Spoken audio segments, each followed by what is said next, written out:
The main problem with Chelsea Football Club is clear and obvious now: it's the doctors. Sometimes the doctors run too fast and the manager ends up getting sacked. Kepagate is a result of Roman Abramovich fostering a culture of player power at Stamford Bridge. Sometimes the doctors run too slowly and the manager ends up humiliated at a major cup final. If only Roman Abramovich, wherever he is, could find a doctor to run at just the right speed, maybe he'd avoid these dramas and his club wouldn't be a laughingstock.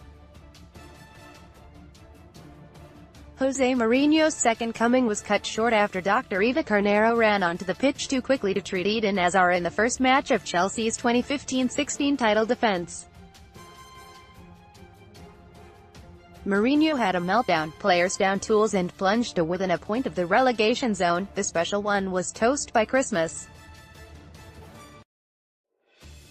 After Sunday's Carabao Cup final against Manchester City, when it appeared as though Kepagate had committed mutiny by refusing to be substituted, Chelsea explained that it had all been just another medical misunderstanding.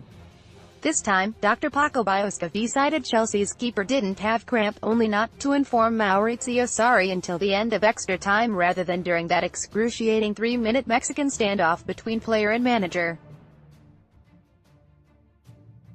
Penalty shootout specialist Willy Caballero could not come on the pitch because Kepagate refused to be subbed in the Carabao Cup final. Maybe the doc was wary of the fate of Chelsea medics who act too quickly. Carneiro suffered demotion, departure, threats of death and sexual violence from fans, and a constructive dismissal tribunal before her unreserved apology from the club.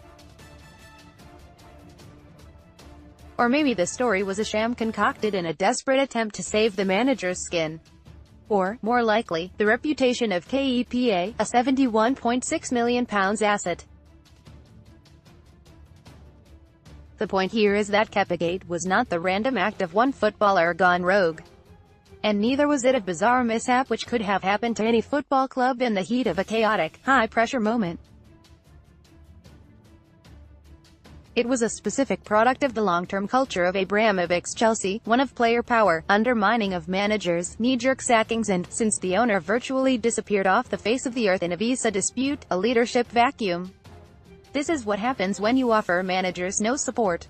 Even a young player feels safe to defy and embarrass him.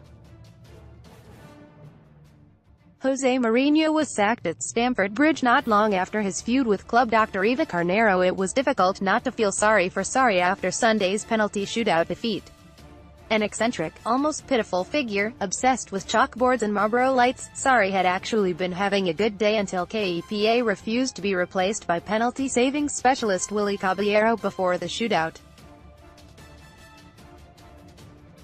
Sarri commented that, if Abramovich had a good enough TV signal on whichever super yacht he was frequenting, then he'd have witnessed a good performance as Chelsea kept a clean sheet against the best team in Europe. It was also even possible to feel some sympathy for Kepagate who, having kept a clean sheet, was being ordered off just as any goalkeeper has his prime chance for heroism. That was until Kepagate winked into a camera. And, as Cristiano Ronaldo can testify, winking into a camera is a capital offense in English football. Of course, Kepagate would have known that Chelsea's managers always get the ejector seat in a car crash. Chelsea explained the Kepagate incident was a result of another medical misunderstanding, but when player power began to grip Stamford Bridge early in Abramovich's reign, at least those players had genuine leadership qualities. Petr Cech, John Terry, Frank Lampard and Didier Drogba were famously the spine of three title-winning sides. This current Chelsea team is spineless. Contrary to popular belief, that previous generation only truly went out of their way to oust one manager, Andre Villas-Boas, whose highline defense was killing them. Ashley Cole only ever accidentally shot the work experience kid, he never popped a cap into his boss.